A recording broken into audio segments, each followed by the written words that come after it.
this really made a huge difference to my game. I literally couldn't hit the golf ball any longer because I kept making like this shoulder mistake in the backswing, well, and possibly in the downswing as well. But this is key. Let me show you what I did to help me improve. So I've seen loads of you comment the same things like, Alex, I'm struggling with power, I'm struggling with my left shoulder. It must be really common, so that makes me feel a bit better, I guess. Okay, so just think about this logically, and this is why I was lacking power. I was making a bit of a move where I was like this on the way back, okay? What we want to have is, I guess, something a bit more this way. Now, if you think about this, if this blue line sort of illustrates the arc of our golf swing, if we keep it nice and constant, look how all our power is being thrown down to the ball. If we stand up, level our left shoulder on the way back, we're sort of throwing the power away, and then we've got to try and regain it. We're going to lose time, we're going to lose power because we're guiding that golf club into the ball.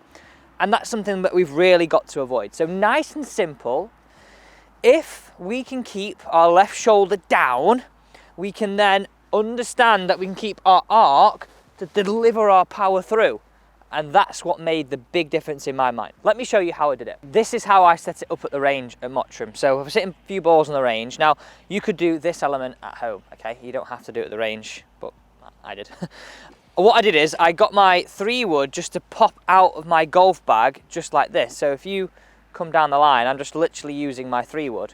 Now, I've got it to the position where if I turn and stay in posture and have it pointing somewhere down in between the legs of my bag, where it would be.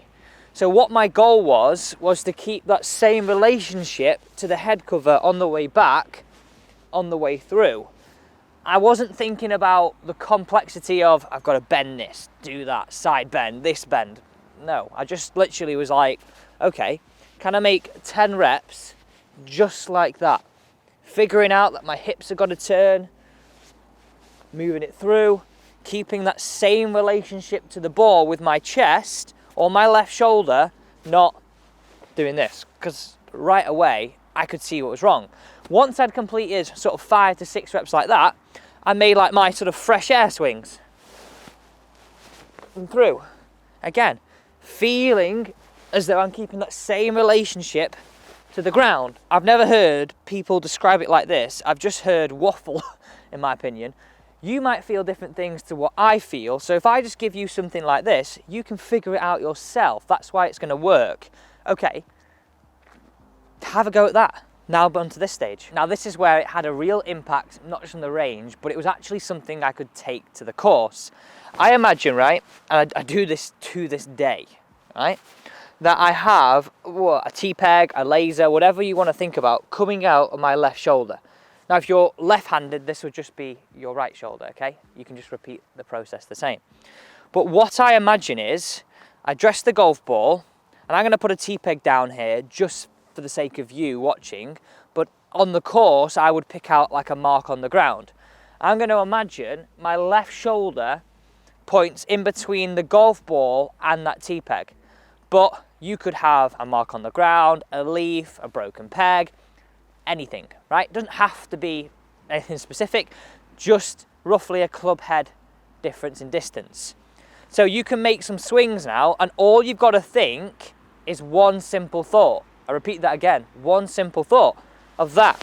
Okay, let me hit this one away from this perspective, we'll look at one from that perspective, and you can analyze it with me. So let's look at these 2 shots on the screen, right? You've got face on and from down the line. What I want you to look at here is my left shoulder. Look how it's still pointing down towards that T-peg, just over the golf ball. Or if you're doing that drill, between the legs of the golf bag.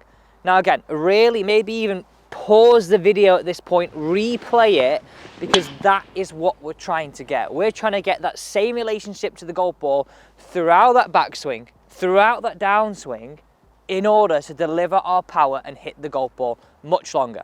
And I want to say one thing right now, you can also use this same analogy, same feeling with your irons. It will help you throughout the bag. I've just done it with driver because I know I want to hit driver longer and I know you want to hit driver longer, so there you go. Thanks so much for watching. This will really, really help. Don't forget to subscribe to the channel. We've got tips, 5 times a week, 5-minute videos that'll really help you improve your game.